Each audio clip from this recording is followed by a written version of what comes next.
어려운 부분이 있을 거고, 그러면 언제든지 중간중간에 질문을 주세요. 계속 두고 그렇습니다. 그래서 네, 그 코드 브레이크라는 책인데 저도 뭐 나온지는 알고 있었지만 읽어보지 못했다가 이번 기회에 한번 읽어볼 수 있었습니다. 굉장히 두꺼워서 깜짝 놀랐는데 생각보다 잘 읽히거든요. 이 작가가 되게 유명한 사람인 것 같아요. 되게 쉽게 잘 썼고, 네, 다소 다우드나 입장을 대변하는 문투로 가득하지만, 네, 그걸 좀 차치하고, 네, 그 현장의 분위기를 아주 잘 담아낸 책인 것 같습니다. 그래서 한번 보시길 바라고요. 제가 생각하는 이제 제목으로 다가오는 유전자 교정시대. 근데 이것도 오래전에 붙인 이름인데 지금은 다가오는이라기보다는 이미 와 있는 유전자 교정시대 이렇게 불러도 과언이 아닐 겁니다. 계속 말씀드리겠지만 유전자 교정 기술을 이용한 치료제가 최초로 상용화가 지금 눈앞에 있거든요. 그래서 올해 말 내년 초에 나올 거예요. 그래서 그런 변화들을 이렇게 보면서 특히 지금 자라나는 초등학생들, 중고등학생들 정말 미래에는 크리스퍼는 그냥 누구나 쓰는 시대가 될 겁니다. 그냥 약국 가서 그 약 먹듯이 누구나 접할 수 있는 그런 시대가 될 거라서 네. 그런 얘기 좀 나눠보는 저희가 됐으면 좋겠습니다. 저희 랩 로고 학생들이 어느 날 만들어줬어요. 그래서 저도 별 생각 없이 봤는데 왜 부엉이냐 그랬더니 말을 안 하더라고요. 아마 지도 교수가 올빼미들이 한다고 이렇게 해놓은 것 같습니다. 이렇게 대충 이제 한 4개 정도 목표를 가지고 제가 준비를 했고요.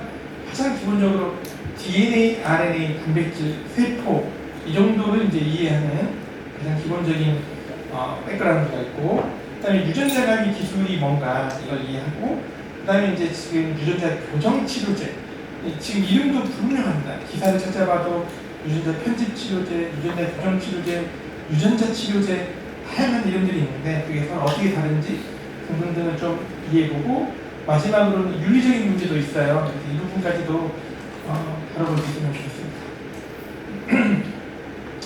아이스 브레이킹 차원인데 여기서는 아이스 브레이킹이 안 될 것 같은데, 이 가파르게 올라가는 게 글로벌 세포 유전자 치료제 시장의 전망입니다. 다른 합성약도 우리 먹는 드랍들 그리고 이런 백신들에 비해서 세포 유전자 치료제 가파르게 상승하고 있죠. 이런 시장이 지금 엄청나게 크게 열리고 있다. 도대체 뭐길래? 이렇게 생각하시면 되겠습니다. 그래서 기사상으로 보면 다양한 이름들이 있는데 각기 서로 조금씩 다르기도 하고 공통성도 있고 그렇습니다. 우리 지구상에 있는 모든 생명체는 세포로 이루어져 있죠. 이제 물리학 백그라운드인 분들은 항상 기본 단위가 뭘까부터 고민합니다. 힘이 있으면 힘의 기본이 뭘까? 그런 것처럼 생명 현상은 너무 복잡해요. 근데 이 복잡한데 기본이 있을 거다. 사람이랑 여기 보이지도 않는 미생물이랑 완전 다르지만 공통점이 있을 거다. 이 공통점이 뭘까? 이런 걸 찾는 데부터 시작을 합니다. 이게 과학입니다. 그래서 보면 모든 생명체는 세포로 이루어져 있어요. 네, 세포로 이루어져 있고 그 세포 이게 고등학교 시간에 이제 배우는 건데 인간 같은 경우는 진핵세포, 핵이 있단 말이죠. 그래서 세포가 있으면 안에 핵이 있습니다. 핵이 있고 원핵세포, 미생물, 박테리아 같은 말이에요. 세균 같은 말인데 박테리아는 이렇게 핵이 없습니다. 그리고 여기 이제 유전물질들이 이렇게 있고 미토콘드리아 소기관이 이제 똑같이 여기도 있어요. 이렇게 생겼다. 근데 유전물질이 뭘까? 혹시 그러니까 중학생 누군지 알아요? 예, 역시 아시네요. 어른분들은 모르실 것 같은데 무슨 뮤직비디오인지도 알아요? DNA. 역시 네, 그 위대한 BTS 그룹이 뮤직비디오는 DNA라는 제목으로 노래를 냈어요. 어쨌든 그런 운명적인 만남이다. DNA처럼 내장되어 있는 약간 이런 의미로 가사를 썼고요. 그래서 이 유전 정보는 DNA에 있다는 겁니다. 이게 굉장히 중요한 건데 왜냐면 콩 심으면 콩 나잖아요. 파 심으면 파도 나고. 왜 그런가? 뭔가 자손한테 주기 때문에 자손도 똑같은 모습을 가지고 있는 거잖아요. 우리가 부모가 자식한테 물려주는 게 뭘까? 그게 뭘까? 그게 유전물질인데 그게 그런 20세기 초반에 1900년 초반에는 그게 단백질이냐 아니면 DNA냐 이걸로 다툼이 있었어요. 그 논쟁이 있었고 결국에는 그게 DNA라는 걸 밝힌 거죠. 굉장히 위대한 발견입니다. DNA의 발견은. 그래서 책에도 나오지만 실험적으로 이제 결정적인 실험이 이렇게 로잘린드 프랭클린이라는 당시에 젊은 여성 과학자가 이 엑스레이 구조를 처음으로 찍었어요. DNA 구조를. 이렇게 생긴 걸 봤죠. 근데 보고 나서 해석을 못하고 있었어요. 이게 뭔가 구조를 봤는데 뭘까? 근데 이제 당시에 이 왓슨과 크릭, 왓슨은 20대의 젊은 생물학자고요. 크릭은 당시에 총만받는 이론 물리학자였습니다. 어떻게 보면 DNA를 밝혀온 과정에서는 물리학자의 기여가 항상 있어 왔습니다.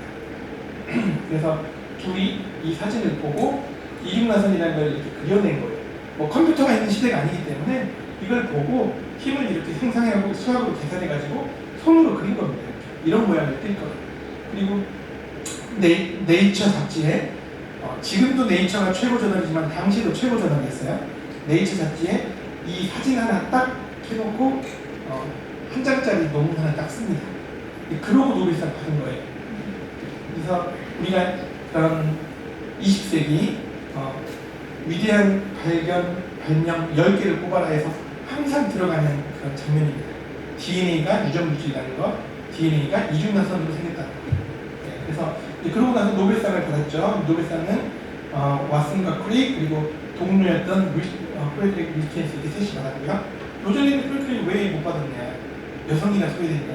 그런 건 아니고 보시면 이제 안타깝게 상을 받기 전에 사망을 했죠. 그래서 노벨상은 살아있는 사람한테만 주라는 노벨의 유언이 있었기 때문에 지금도 살아있는 사람만 받을 수 있습니다.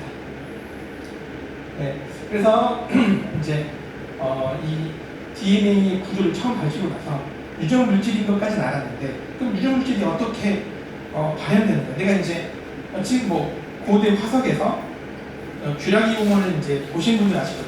고대 화석에서 DNA를 채취했단 말이죠. DNA는 DNA이고 여기에 정보가 있는 것까지는 알겠어요. 이 정보를 어떻게 티라노사우루스를 만들겠어요. 공룡을 어떻게 만듭니까?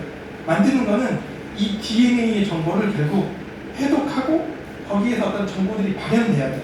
그 발현되는 게 RNA를 먼저 만들어야 되고 RNA가 단백질을 만드는 그런 과정입니다. 이게 이제 생명과학의 중심이로 센트럴 도그마라고 하는데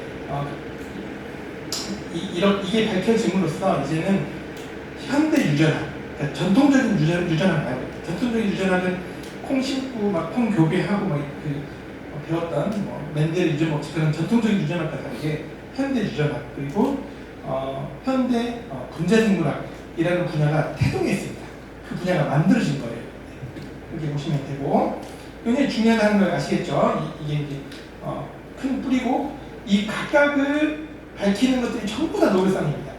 이거 구조 밝히면 노벨상, 이 구조 밝히면 노벨상, 단백질 구조 밝히면 노벨상, DNA가 어떻게 복제되는지 밝히면 노벨상, RNA가 만들어지는 과정 밝히면 노벨상, 다 그냥 여기에 관련된 모든 게 노벨상이에요. 단백질 구조를 밝히는 기술들은 노벨상 한 4개 나왔어요. 엑스레이도 나오고 NMR도 나왔다가 가장 최근에는 AI를 이용해서 딥러닝을 이용해서 단백질 구조 예측하죠. 노벨상 곧 받을 겁니다. 받았나요? 아무튼 노벨상 받을 겁니다. 그 AI를 이용해서 그 구조를 예측해주는 거 이런 모든 게 다 노벨상입니다. 그만큼 중요하다. 그래서 지난 100년간 이 각각의 물질들을 우리가 타겟해서 조절하려고 노력을 하는 거예요. 그래야겠죠? 우리가 뭔가 탈이 난다는 거는 이 흐름이 망가지는 거예요. 이 흐름이 망가지는 거기 때문에 그걸 이제 타겟하는 거고 우리가 대부분의 먹는 약물들, 타이레놀 먹고 하는 것들 전부 다 단백질이 타겟합니다.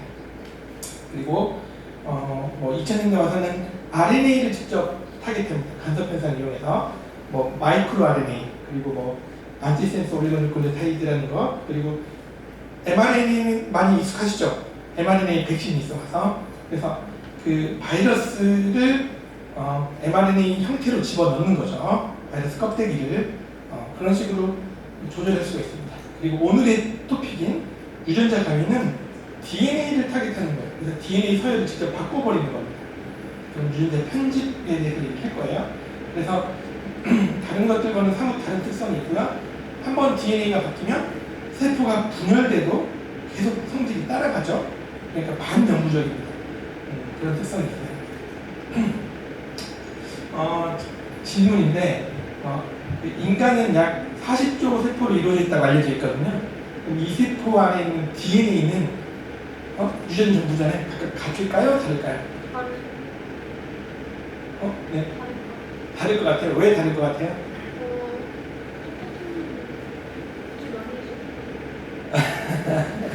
네, 창의적인 답변입니다. 인간이 어떻게 만들어진지를 보면 되는데 처음에 아직 어려서 모르겠지만 난자와 전자가 만난 수정란이 있어요. 달걀 먹어봤어요?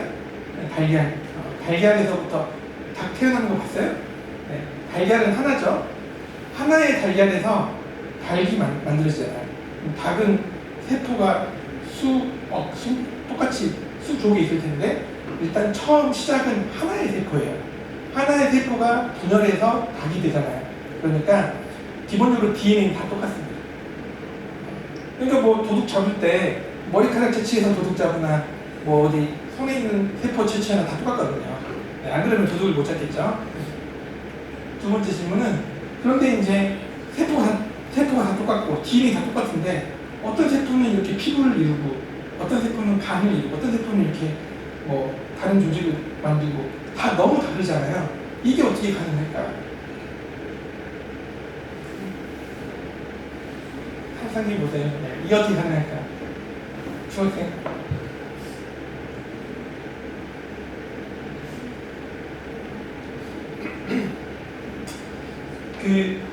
DNA의 유전자에서 만들어지는 RNA 양이 달라서 그래요. 아까 그래서 셀프 도구가 굉장히 중요하다 그랬는데 DNA에서 그러니까 유전자가 있는데 뭐 어떤 세포는 A가 많이 만들어지고 어떤 세포는 B가 많이 만들어지고 이게 다르기 때문에 이런 특성이 있습니다. 이 정도를 이제 이해하시고 이제 접근을 해 들어가 봅시다. 네, 그래서 DNA는 하나의 유전 언어고요. 이 제목의 코드 브레이커가 그거예요. 코드를 어떻게 보면 파괴한다. 내가 신의 언어인 코드를 창조하거나 망가뜨리거나 할 수 있다. 파괴한다. 좀 센세이션 일으키려고 코드 크리에이터라고 나가고 코드 브레이커라고 이름을 지었죠. 그래서 DNA 그런 유전 언어를 우리가 파괴해 보겠다는 게 유전의 편집 기술이고, 그런 이런 유전 언어를 우리가 이해하려면 결국 외국어를 이해하듯이 이해를 해야 돼요. 언어를 이해하는 것 같아요. 그래서 읽기, 쓰기, 그다음에 편집 이게 다 중요합니다. 읽기 기술은 이제 이걸 시퀀싱이라고 하는데 많이 들어보셨죠? 시퀀싱? 범죄 잡으려면 시퀀싱 분석하고 DNA 시퀀싱 분석하고 하죠. 그래서 책에도 다 소개가 되어 있어서 나중에 책을 보시면 아주 훨씬 이해가 잘 되실 거예요.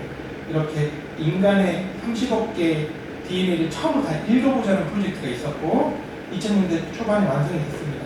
이때 그래서 이건 이제 달에 인류가 처음으로 착륙한 것과 같다 이런 신문 기사가 썼어요. 그런 거고, 그다음에 이제 합성 기술은 DNA를 이렇게 만들어내는 기술입니다. DNA를 만들어내는 기술도 눈부시게 발전하고 있어요. 그래서 지금은 많이 상업화되어 있고, 뭐 바이러스 DNA도 만들고 바이러스 RNA도 만들고 지금 다 합성할 수 있습니다. 그런 수준에 이르렀고, 근데 마지막 남은 퍼즐이 편집 기술이에요. 그러니까 사실은 우리가 그런 DNA 읽는 기술이 2000년대 초반에 완성됐다고 했잖아요. 그래서 전체 DNA를 다 읽었는데 그때 이제 세상이 바뀔 줄 알았어요. 근데 생각만큼 세상이 안 바뀌었거든요. 왜냐면 서열을 다 읽긴 읽었는데 의미를 모르는 거예요.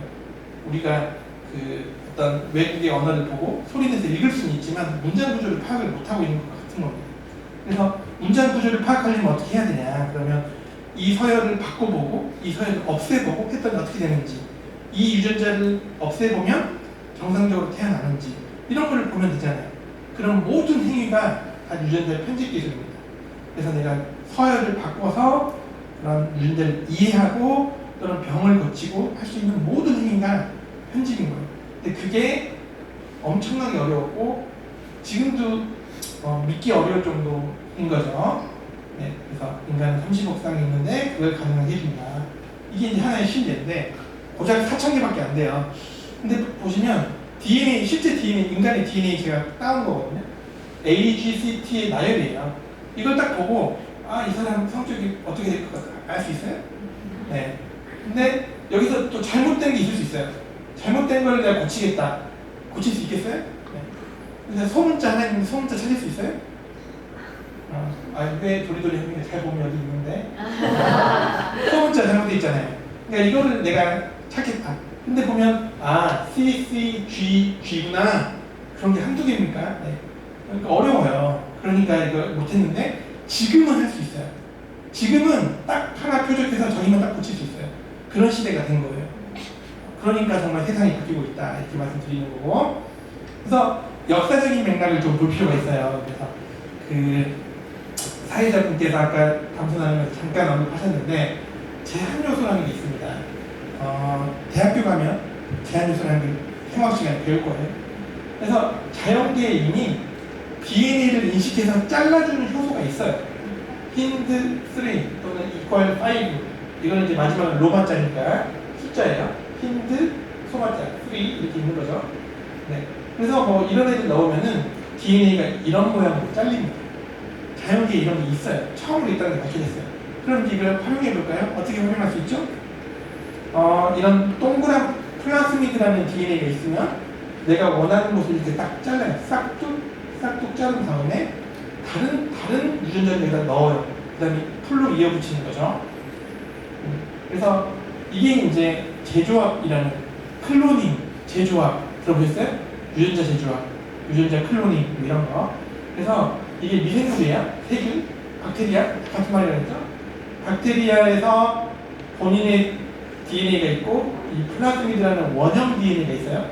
원형 DNA를 꺼낸 다음에 아까 제한 요소로 딱 정확히 잘라가지고 도려내고 인간의 유전자를 그대로 넣었어요. 인슐린을.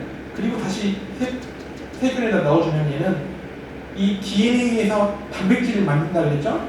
단백질을 마구마구 만들어내요.